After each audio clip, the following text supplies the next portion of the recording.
हम दिए, चमेली हम दिए, लाल किला हम दिए, ताजमहल हम दिए, हमने अपने खून जिगर से जिंदाबाद जिंदाबाद जिंदाबाद। सहरा में बसने वालों जरा रुतों का मिजाज समझो, सुकूत सहरा में बसने वालों जरा रुतों का मिजाज समझो, जो आज का दिन सुकून से गुजरा तो कल का मौसम खराब हो। आजादी आजादी आजादी आजादी तो शहीद कहलाएंगे, जीत गए तो गाजी कहलाएंगे। सरफरोशी की तमन्ना अब हमारे दिल में है, सरफरोशी की तमन्ना अब हमारे दिल में है। देखना है जो कितना बाजुए ताने बता दीजिए कि न हम डरते हैं न डराते हैं, लेकिन इतना तो है कि दुनिया को डराते हैं। हम जगाएंगे दुनिया को जगाकर। आजादी आजादी आजादी आजादी। सबसे फूट जाएगा दरअसल हिंदुस्तान को एक बार फिर से बांटने की साजिश बीजेपी की हुकूमत आई है, तरह तरह के कानून लाकर हमें डराने धमकाने, हमें बेघर करने की कोशिश की। कुर्बानी का जज्बा, कुर्बानी का जज्बा हमें वर्षे में मिला है, कुर्बानी का जज्बा हमें वर्षे में मिला है। जान भी मांगे ये मुल्क तो इनकार न करना, इनकार न करना। मंदिर भी तुम्हारा है, मस्जिद भी तुम्हारी, पर इतनी सी सजा है इसे मिसमार न करना, इसे मिसमार। आजादी आजादी आजादी। हिंदुस्तान को हमने जूही हम दिए, चमेली हम दिए, लाल किला हम दिए, ताजमहल हम दिए, हमने अपने खून जिगर से हिंदुस्तान को एक गुलदस्ता बना करके दुनिया के सामने पेश किया, और हमारा हिंदुस्तान सोने की चिड़िया के नाम से दुनिया में मशहूर है। आज वही मुसलमान जिन्होंने हिंदुस्तान को हर तरह से सजाने का काम किया, आज उसी मुसलमान को दबाने की कोशिश की जा रही है। आपको ये भी बात मालूम होना चाहिए कि आज जितना भी कानून पार्लियामेंट में पास हो रहा है, तो पार्लियामेंट तो एक धोखा है, पार्लियामेंट तो एक दिखाने की चीज है। उससे पहले नागपुर में ये कानून पास किया जाता है, बाद में पार्लियामेंट में वो कानून पास होता है। इसलिए इस नापाक लोगों के खिलाफ हमको खड़ा होना पड़ेगा। एक बात और याद रखिए, हमें हिंदू भाइयों से कोई गिला शिकवा नहीं है। आज भी 45-50% हिंदू भाई बीजेपी को वोट नहीं करती। इसका मतलब कि वो सेकुलर है, और सेकुलर है और मुसलमान 20% है, तो हम 20% को 45% के साथ मिल करके इन नापाक कोशिशों को खत्म करना होगा। कामयाब हो सकेंगे, वो नहीं कहेंगे कि छोटा छोटा खेमा बन करके लड़ाई लड़ेंगे, कोई फायदा नहीं होगा। इसलिए वो शेर के सरफरोशी की तमन्ना अब हमारे दिल में है, सरफरोशी की तमन्ना अब हमारे दिल में है। देखना है जो कितना बाजुए कातिल में है। आप बेदार हो जाइए। और एक बात और बताऊं मैं, 2 मिनट काम की बात होनी चाहिए, लेकिन आदमी करे हम ऐसे हो जाएंगे। यहाँ जितने भी लोग आए हैं, मैं उनको तहे दिल से सलाम करता हूँ, धन्यवाद करता हूँ।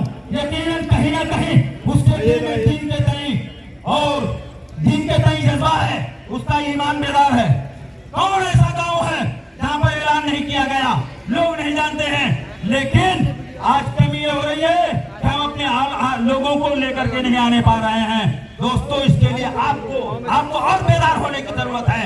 इन सोए हुए लोगों को जगाने की जरूरत है। क्या आप उस वक्त जागोगे तब ये हिंदुस्तान तुम्हारे बच्चों की कुर्बानी मांगेगा, तुम्हारे बच्चों की बलिदान मांगेगा, तुम्हारे बहू बेटियों की इज्जत तुम्हारे सामने लूटी जाएगी। उस वक्त बेदार हो गए।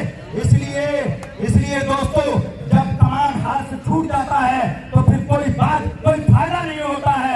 वक्त से पहले जगह हालात के सराहों सीमा को समझने की कोशिश कीजिए, और उसको जाते हुए पहले से लड़ाई लड़िए। और ये लड़ाई हमें आखिरी दम तक लड़ना है, और नहीं तो दोस्तों फिर भुगतने के लिए तैयार हो जाइए। लेकिन ये हुकूमत को भी बता देना चाहते हैं कि बीजेपी हुकूमत, तुम भी जो ये सोच रखे हो कि कौम मुस्लिम डर गई है, इसकी चूड़ी टाइट कर रहे हैं, ये तुम्हारा भूल है, ये तुम्हारा भूल है। हम जब बेदार होकर के निकले हैं तो हिंदुस्तान में मोहम्मद बिन कासिम के नाम पर भी जलाए थे, तो इंसाफ दिए थे। और जब यहाँ के गैर मुस्लिमों ने इस्लाम और मुसलमानों के कानून को देखा था तो उन्होंने सिद्ध के दिल से कलमा पढ़ करके मुसलमान हुआ। ऐसा दिन ना आ जाए सेंट्रल हुकूमत में बैठने वाले लोगों, कहीं तुम्हें भी कलमा ना पढ़ना पड़े। कभी तो आगा से बाप होगा, सादा रहेगी तब तक कभी तो आगा से बाप होगा। जिन्होंने बस्ती उजाड़ डाली कभी तो उनका हिसाब होगा। सुकून सहरा में बसने वालों जरा रुतों का मिजाज समझो, सुकून सहरा में बसने वालों जरा रुतों का मिजाज समझो। जो आज का दिन सुकून से गुजरा तो कल का मौसम खराब होगा। मेरे नौजवान साथियों, आज आप सबकी यहाँ मौजूदगी इस बात की दलील है कि आप एक जिंदा कौम हैं और आप अपने हुकूक के लिए लड़ना जानते हैं। मुझसे पहले हमारे मौजूद उलमाए किराम और दीगर हजरात ने बड़ी तफसील से वक्फ अमेंडमेंट एक्ट पर एक तफसीली गुफ्तगू कर चुके हैं। मैं अगर एक जुमले के अंदर इस एक्ट की मुखालिफत और मुजम्मत करूं तो मैं कहूंगा कि मोदी और अमित शाह ने इस मुल्क के मुसलमानों को जलील और रुस्वा करने के लिए और उनके वजूद को मिटाने के लिए जो आखिरी चाल चल सकते थे वो चाल चल चुके हैं। मोदी और अमित शाह चाहते हैं कि इस मुल्क में मुसलमान दूसरे दर्जे का शहरी बनकर जिए। दोस्तों, हमसे हमारी बाबरी मस्जिद छीन ली गई, बावजूद इसके कि हमें इल्म था कि हमारे साथ ज्यादती और नाइंसाफी हो रही है, लेकिन हमने अदालत के फैसले का एहतराम किया और हमने नहीं चाहा कि इस मुल्क का अमन अमान बिगड़े। लेकिन आज जो कानून लाया गया, इस कानून से सैकड़ों नहीं बल्कि हजारों मदरसे, दरगाहें, खानकाहें इस जालिमाना हुकूमत के निशाने पर हैं। अगर आज भी हम खामोश बैठ गए तो याद रखो हमारे वजूद को मिटने से कोई रोक नहीं सकता। मेरे नौजवान साथियों, जिंदा कौमें वो नहीं होती जो सिर मसाकर खामोश रहती हैं। जिंदा कौमें वो भी नहीं होती हैं जो सिर्फ दुआओं पर करार करे, बल्कि जिंदा कौमों की पहचान ये है कि जब उनके हुकूक छीने जाए, उनके ऊपर ज्यादती हो और हुकूमत उनके आबा व अजदाद की दी हुई जमीनों पर कब्जा करने की साजिश रचे तो वो कौम हुकूमतों से टकरा जाए। यही जिंदा कौमों की पहचान है। मेरे नौजवान साथियों, आज वक्त कुर्बानी देने का है। अभी कुछ लोग कह रहे थे कि हमारी तादाद बड़ी कम है। साथियों, इनकलाब बड़ी तादाद से नहीं बल्कि हौसलों और बहादुरों से आता है, और हौसला और बहादुरी इत्तेहाद से आता है। मैं सिर्फ आप सब मुझे गुजारिश करूंगा कि मुत्तहिद हो जाओ, एक हो जाओ और इस हुकूमत को इंशाअल्लाह हम हिला कर रख देंगे। मुत्तहिद हो जाओ तो बदल डालो गुलशन निजाम, मुंतशिर हो तो मरो फिर शोर मचा देते हो। मैं अपनी बात को खत्म करता हूँ फिर इस गुजारिश के साथ कि 20 तारीख को जो एहतजाज होना है वो एहतजाज एक तारीखी एहतजाज हो कि हुकूमत की कानों तक हमारी आवाजें गूंजे। इन्हीं चंद बातों के साथ अपनी बात को खत्म करता हूँ। खुदा हाफिज, जय हिंद, जय भारत। इस देश में गुजरात को लागू करना चाहती है।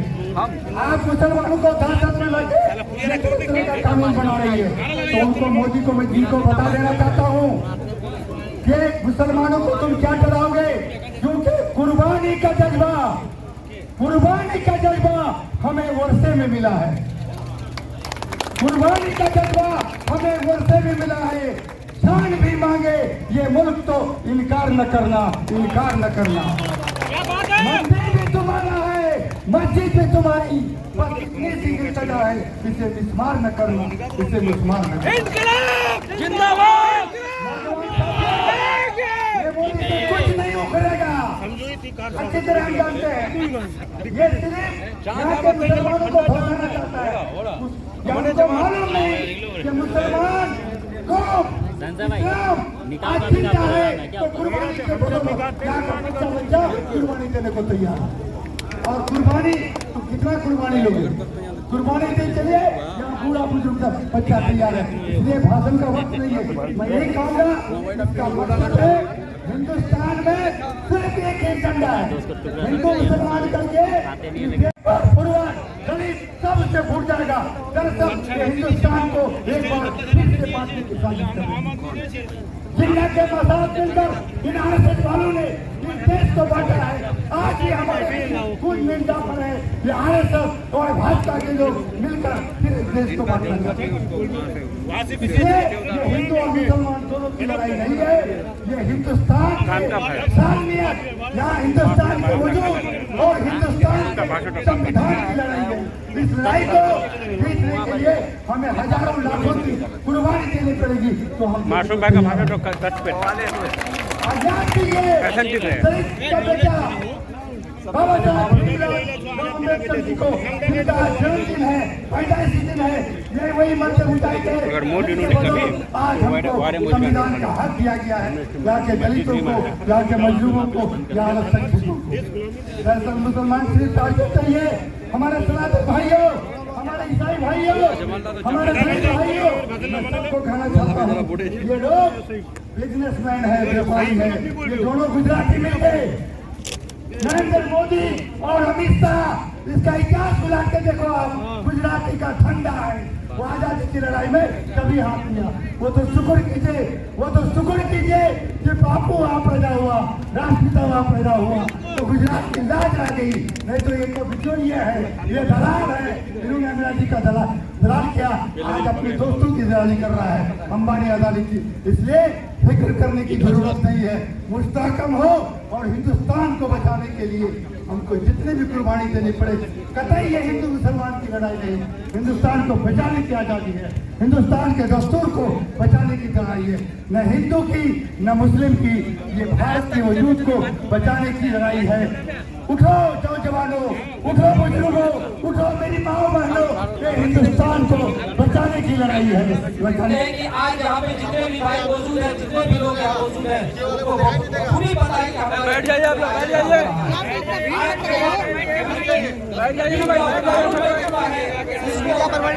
को वापस लेने के लिए इंतजार जो हम लोग आज यहाँ से आगाज किए हैं, इसकी इंतजार होगी जब ये जो है वापस किया जाएगा, या इसको वापस जब तक नहीं लेता हमारी ये इंतजार, ये हमारी जो हमारे गुस्सा, ये जो हमारा जवानों में जो जज्बा है, ये तब तक जारी रहेगा। आज हमारे बहादुर के नौजवानों में जो जज्बा आपने दिखाया है आकाश में, ये इम्तियाज इसका क्या होगा, ये आज की मजलिस से पता चलता है। दूसरी बात ये है कि हमारा जज्बा ये होना चाहिए कि हमारी तादाद कितनी भी हो, लेकिन तादाद से ज्यादा हमारे जज्बा के अंदर में कमी नहीं होनी चाहिए। हमारे 20 तारीख का जो प्रोग्राम है, वहाँ पे अगर हमारे यहाँ 20 लाख की आबादी है, तो वहाँ आधी आबादी की समय जिला में होनी चाहिए। इससे तरह नहीं होनी चाहिए कि आज हमारी आलू की आबादी कितनी है और कितने लोग हमारे यहाँ पे हैं। आज हम बेखबर है, जो बाखबर है यहाँ मौजूद है। अगर जब तक ये लड़ाई की जाएगी, जब तक ये एक्ट वापस नहीं होता, कहने का मतलब ये है कि जब तक लड़ेंगे, कट जाएंगे तो शहीद कहलाएंगे, जीत गए तो गाजी कहलाएंगे। यही वस्सलातु वस्सलामु अला सय्यिदिल अंबिया वल मुरसलीन व अला आलिहि व सहबिहि अजमईन। अऊज़ु बिल्लाहि मिनश शैतानिर रजीम। बिस्मिल्लाहिर रहमानिर रहीम। या अय्युहल्लज़ीना आमनू इज़ा लक़ीतुम फ़िअतन फस्बुतू वज़्कुरुल्लाह कसीरन लअल्लकुम तुफ़्लिहून। हज़रात उलमाए किराम, सियासी रहबान, दानिशवरान कौम, वक्फ तहफ़्फ़ुज़ कमेटी के तमाम जाबाज साथियों और कानून के खिलाफ एहतजाज करने वाले तमाम दर्दमंद मुसलमानों और बिरादरान वतन, हम सब सबसे पहले अल्लाह का शुक्रिया अदा करते हैं कि अल्लाह ने हम सबको बेदारी नसीब फरमाई। मेरे मुअज़्ज़ज़ बुजुर्गों, दोस्तों, बातें बहुत तफसील के साथ आई, उलमाए किराम भी और सियासी हज़रात भी और समाजी खिदमत करने वाले लोगों ने भी बहुत ही उम्दा और तफसीली बातें की हैं। इस वक्त मैं सिर्फ आपसे गुजारिश करना चाहता हूँ कि हम सिमटने वाली कौम नहीं, हम फैलने वाले कौम। हम सिमटने के लिए आए हैं और फैलने के लिए आए हैं। ये ये पूरा मैदान फैल गई। ये साया पसंद बनने से आप मैदान में कैसे काम करें? ये शामियाना छोटा सा हम लोगों ने प्री प्लानिंग करवाया कि जंग में उतरना है, मैदान में आना है, इसलिए साया पसंद की हमारी कुदरत नहीं होनी चाहिए। अब तमाम लोग साए में सिमट रहे हैं। यह और बात है कि कुछ लोग साए में होंगे, इसलिए मैंने अलहाज मुस्कुर रहमान साहब से और साथियों से कहा था कि बिल्कुल पिंडाल लगाइए मत, हम सब धूप में होंगे। लेकिन चलिए, प्रोग्राम की एक रीत होती है, एक रवाज है, उस पर इन्होंने अमल करते हुए थोड़ा सा शामियाना लगाने का फैसला लिया। बहरहाल आप जितने लोग बाहर बैठे हैं, खड़े हैं, स्टेज वाले से कम नहीं है। आपकी ताकत ही स्टेज की ताकत है और स्टेज और आपकी ताकत भी मिलकर पूरे हिंदुस्तान की ताकत है। मेरे भाइयों दोस्तों, आज हम इस मजलिस में ऐलान करें कि मांगोगे जान तो जान देंगे, जान मांगोगे जान देंगे, माल मांगोगे माल देंगे, मगर न हमसे ये हो सकेगा नबी का जान जलाल देंगे। वक्फ बिल को कानूनी शक्ल देने वाले हिंदुस्तान के पहले हुक्मरानों के कान फाड़ कर हमें आपको बता देना है कि बातिल से डरने वाले आसमान नहीं हम, बातिल से डरने वाले आसमान नहीं हम, 100 बार कर चुका है तू इम्तिहान हमारा। वक्फ के बारे में समझाना हमारा जलसों में काम होगा। हम रात के जलसों में आपको वक्फ के बारे में समझाएंगे, लेकिन मैं समझता हूँ कि हिंदुस्तान का हर मुसलमान इस वक्त समझ चुका है वक्त क्या है और हमें इस सिलसिले में क्या करना चाहिए। बस अभी सिर्फ जरूरत इस बात की है कि मुस्लिम पर्सनल्लाह की आवाज पर, जमीयत उलमा की आवाज पर, इमारत शरिया की आवाज पर, तमाम मिली तंजीमों की आवाज पर, तमाम सियासी रहबरों को और तमाम आवाम को एक प्लेटफॉर्म में जमा होना होगा और हम मुस्लिम पर्सनल्लाह के अकादमी के लिए हुए फैसले पर अमल करने के लिए हम रात को दिन एक कर देंगे। क्या सब कोई तैयार है? इंशाअल्लाह। सुनाने की बात आएगी तो हालत की सुनाने लगेंगे, तो ये पीलर पत्थर सब आंसू बढ़ाने लगेंगे। मेरे भाइयों, आंसू बहाने का वक्त नहीं, हिम्मत और अज़्म के साथ आगे बढ़ने का वक्त है। अब आइए हम सब अज़्म करें, अहद करें कि हमको जो कुछ करना पड़ेगा इस रास्ते में, हम कानून का ख्याल करते हुए, आइन का ख्याल करते हुए, मुल्क की सालमियत का ख्याल करते हुए हम आगे बढ़ेंगे इंशाअल्लाह। सब आगे बढ़ेंगे इंशाअल्लाह। याद रखिए, अल्लाह तबारक व तआला ने फरमाया, जब तुम ऐ ईमान वालों किसी जमात के मुकाबले में आओ तो जम जाओ। हालात आएंगे, पैर उठा देने वाले हालात आएंगे, खतरनाक से खतरनाक आंधियां आएंगी, लेकिन तुम्हें आंधियों से डरना नहीं है। ये बातें तुम लोग तो तुम्हें उनका बनाने के लिए चलते हैं। मुसलमानों, ये वक्त बिल को कानून बनाया गया आपको और हमको जगाने के लिए, आपकी और हमारी ईमानी स्पिरिट को देखने के लिए कि देखें किस पोजीशन पे है। अगर अपनी पोजीशन आपने जाहिर नहीं की, अपनी ईमानी स्पिरिट को जाहिर नहीं किया, हिंदू मुस्लिम सिख ईसाई को जगाने का काम नहीं किया, याद रखिए जगाने का काम आपका और हमारा है। याद रखिए, दुनिया वालों को बता दीजिए कि न हम डरते हैं न डराते हैं, लेकिन इतना तो है कि दुनिया को डराते हैं। हम जगाएंगे, दुनिया को जगा कर दम देंगे। आइए, वक्त ज्यादा नहीं है, बात ज्यादा नहीं करनी है। अभी जो कुछ कमेटी की तरफ से तय होगा उसके मुताबिक हम सबको एहतजाज दर्ज कराने के लिए इंशाअल्लाह चलना है। मैं तमाम दोस्तों का, वक्त कमेटी बहादुरगंज के तमाम बहुत शुक्रिया अदा करता हूँ। यहाँ आप सब तशरीफ लाए हैं। यकीनन आज जो वक्त कमिटमेंट बिल का मामला हम पर ठोका गया है बीजेपी के सरकार द्वारा, उससे हम आहत हैं, हम उससे दुखी हैं। यकीनन आप सभी यहाँ जितने भी लोग आए हैं मुबारकबाद के हकदार हैं कि आपके दिलों में आज भी कौम और मिल्लत का दर्द और संविधान बचाने की जो जिद है वही जिद आपको यहाँ आज लाकर खड़ी कर दी है। मोहतरम दोस्तों, साथियों, जब से बीजेपी की हुकूमत आई है तरह तरह के कानून लाकर हमें डराने, धमकाने, हमें बेघर करने की कोशिश की जा रही है। हद तो ये हो गई है कि जो जमीनें, जो जायदादें हमारे बाप दादाओं ने, हमारे पूर्वजों ने अल्लाह के नाम पर वक्फ किया, आज उनकी नापाक नजरें उन जमीनों पर है। वक्त आ गया है कि हम सब एकजुट होकर, एक साथ मिलकर इस कानून का बहिष्कार करें, इस कानून के लिए सड़कों पर उतरे, इस कानून के खिलाफ उलमाए कराम हमारे जहाँ भी आवाज है, हमारे नेतागण जहाँ भी आवाज है, हम सब वहाँ पहुँचे। आप सबको मैं दावत देता हूँ कि 20 तारीख को लहरा चौक में एक बड़ा जलसा का इंतजाम किया गया है। आप सब यहाँ से जाने के बाद अपने अपने घरों में, अपने अपने मोहल्लों में, अपने अपने